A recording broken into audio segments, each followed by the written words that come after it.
Good morning, everybody, and welcome back. Today, I thought I would actually give a tour of my personal altar.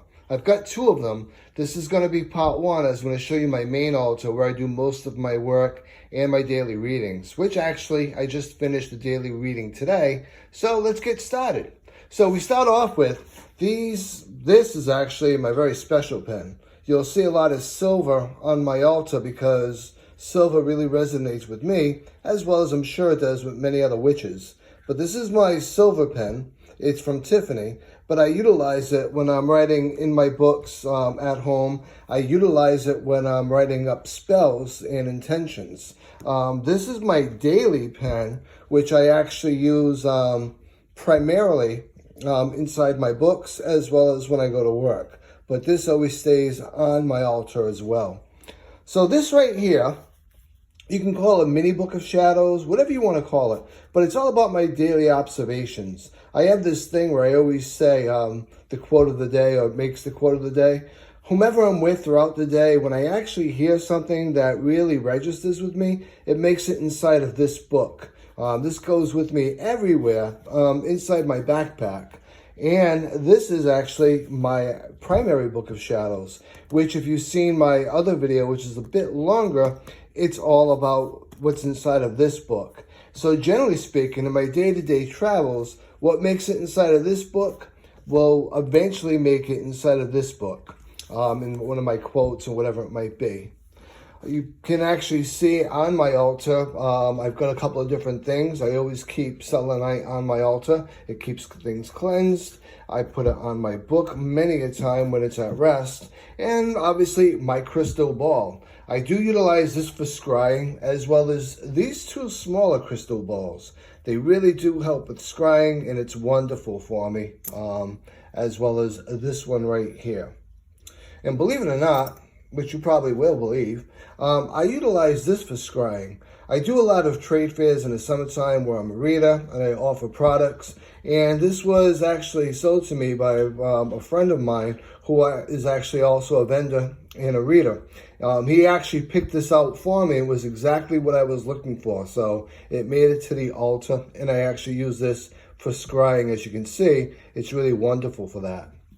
Over here, I have Bridget's Cross. And over here, I have this key, which we all talk about Hecate, and we always talk about how she chooses us or she reaches out to us. This is an example of that. I was in a job that I actually really did not like. And it was very negative, and you can actually feel the negative energy and the heaviness of that negative energy all around you. And one day, I was walking from one building to another building. This just was sitting there in my path. Had no reason to be there, but it was there. And I took that as a sign of Hecate reaching out to me. I started working with her, and a lot of things got transformed by me. Part of that is a new career, new job, moved out of a town into another special area, and I've never looked back. And again, this also I use for, guess what? That's right, scrying. I do a lot of scrying. So as we go a little bit further, you'll see on my altar various stones. They mean things to me. They may not mean everything to everybody, but certainly to me they do. This is one of my favorite stones. I'll bring it into the light because you can see just how magical it is.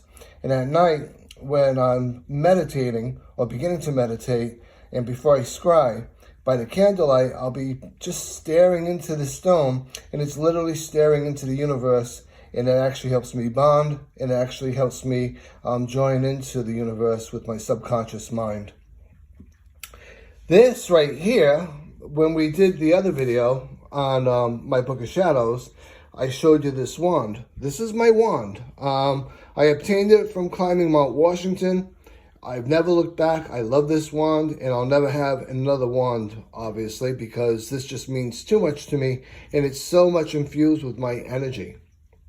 And that, again, is always on my altar. On my right side of the altar is my athame. And again, in my other video, I talked about this. Obviously, it's not sharp. They're not supposed to be. But I utilize this. It's quite heavy to cast my circles. And there's various aspects of it which just make it speak out to me. It's so intrinsically beautiful. It's got an Egyptian tone to it, as you can see. And obviously, it's got wonderful animals, dogs, creatures. It's just wonderful and beautiful. And quite heavy, as I said. My bell, I use this every time I'm cleaning the air of my altar as I light incense. It's rather old, it's a little tarnished, but one of the things I do love, and one of the things that really resonate with me, is imperfectly perfection. So it doesn't have to be perfect for me. As long as it's imperfect in the right ways, it's perfect for me.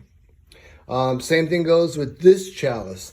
This is not my primary chalice. When I do part 2, I'll show you my primary chalice. But this chalice I use with crystals, and I use for a lot of different types of things.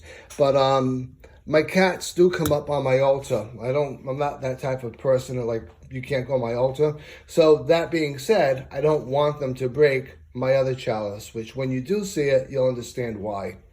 As we dress off to the right over here, this is the statue that I bought at a thrift shop. I didn't pay a lot of money for it, but it resonated with me mostly because it reminded me of my sister, who shares with me a lot of the gifts that I've gotten as a witch. Her and I can communicate by just thinking about communicating. We don't even have to really call each other. We can ask each other to call each other, and we do. That being said, it's on my altar because, again, it reminds me of my sister as well as the goddess. And God, whatever deity you want to consider, it's just beautiful to me. Same thing goes with this little guy right here. I got him quite a few years back, and he's always been on my altar. He's always around for wishes. You can see crystals in here. You can see a penny in here for the abundance that I'm looking for. And this right here, cats are my spirit animal. So obviously there's a kitty cat there, but I gave this to my mom on Mother's Day quite a few years back. She's since passed, and when she passed, I got this back, so it's on my altar. Now, what's a witch without actually collecting stones and seashells? So I got this on a long walk in Newport, Rhode Island one day, and it's been on my altar ever since. And these right here, I do make my own anointing oils. This is one that's part of this larger one for my altar. And I use it quite a bit, obviously, when I'm doing spells, as well as for anointing candles and other things. And these right here, this past summer, me and 3 other friends, really close friends, went down the Cape. And we went to a very special point down the Cape, and I collected stones as well as sand from that area. And it's on my altar, and I'll utilize it with magical works that I do, very specific to my friends and their protection. And of course, I have a piece of tree bark, which called out to me, wanted to be adopted, and so here we are. To my right, you'll see part of my collection of tarot cards. As I said, I'm a tarot reader, so I do have quite a large collection of cards. I do keep them on my altar because I do daily tarot readings. Along with that, I keep them cleansed on my altar. Same thing goes with my jewelry. This is one piece of silver jewelry that I have. This is another piece of silver jewelry that I have. They both also stay on my altar until I wear them. Same thing goes with my stones jewelry. This is actually desert stone, and they're carved, and I absolutely love them. I got them also at one of the trade fairs I was doing, and it's just been something I wear daily since. These are my 2 rings, and I wear these anytime I'm going out. When I'm indoors, they tend to stay on my altar, and every new moon and full moon, they get cleansed and rededicated to me. And this is my birthstone, a sapphire. And this is a ruby because I just like the balance of the sapphire versus the ruby. As we come over to the other side, or in the back, I should say, these are candles that are generally always lit when I'm doing readings. Along with that wooden box I've had for quite a long time. That just has other candles inside of it. I won't open up the drawers and bore you with that. I do have a salt lamp, which is always on in my room. And right now I do have incense burning, of course. I do have a couple of other trinkets that mean a lot to me. This is a Swarovski crystal. And a very special friend of mine years and years ago gave it to me. And it's always been on my altar since. It's a little monkey, which means really nothing to anybody. But it's the crystal and the monkey itself that just mean a lot because of how it was given to me.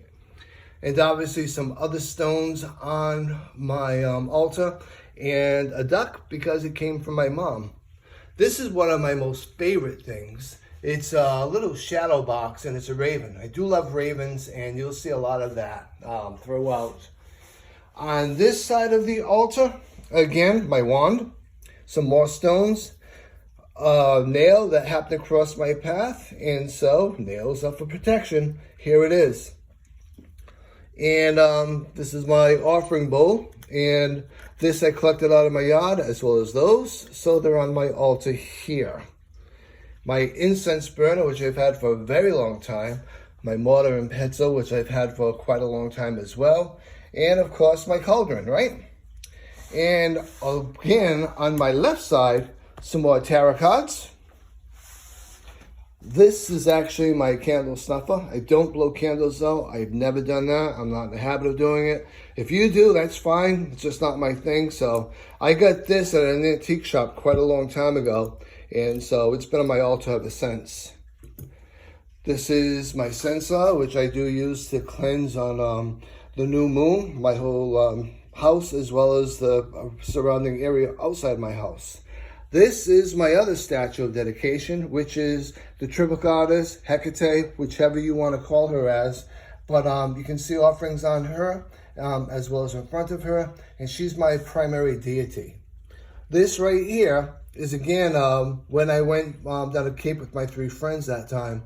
Where we were was at the very edge of the United States, the very tip of it. So I collected water as well as the sand and stones from there.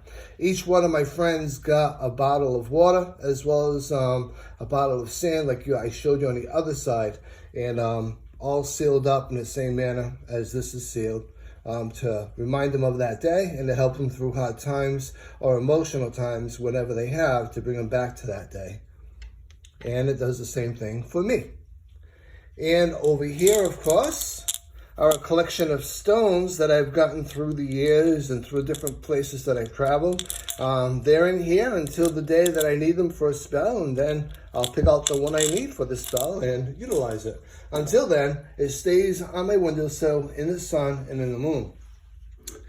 This right here, I'm just going to put my camera down for a minute. This right here is another scrying mirror that I use. You'll see this mirror is rather ornate. It's just really heavy and it just really calls out to me just because of the beauty of it. And I'll utilize this for spell work because it's a double-sided mirror.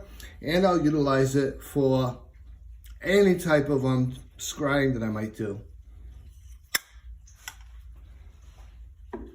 There we go. And then as I pull back from my altar, you'll see my view. So this is outside my window. You can imagine how beautiful this is during the snow time, as well as evening time where I hear a lot of owls hooting. And in the spring and early summertime, I have quite a few hawks that hang out in the trees outside there, and I get to know them. And obviously my broom. And my other window, again, same thing goes. It's just beautiful out there, and I use it for a lot of inspiration. And my second broom. And my purple lighting, which I love at night, especially when I'm coming home from work. And my third window. And outside of that window, I keep a bird feeder. I just have little hummingbirds that come up to my window throughout the spring and summer. And it's just beautiful. And with the windows open, it's just amazingly relaxing. So this is my altar. I do hope you enjoyed it. It's mine and mine alone. So whatever you have for an altar, that works for you. Enjoy it and love it and cherish it. And remember, each person has their own individual style and taste when it comes to altar. So there is no right and there is no wrong. There is only you. So until next video, be well, be safe, and as always, be blessed.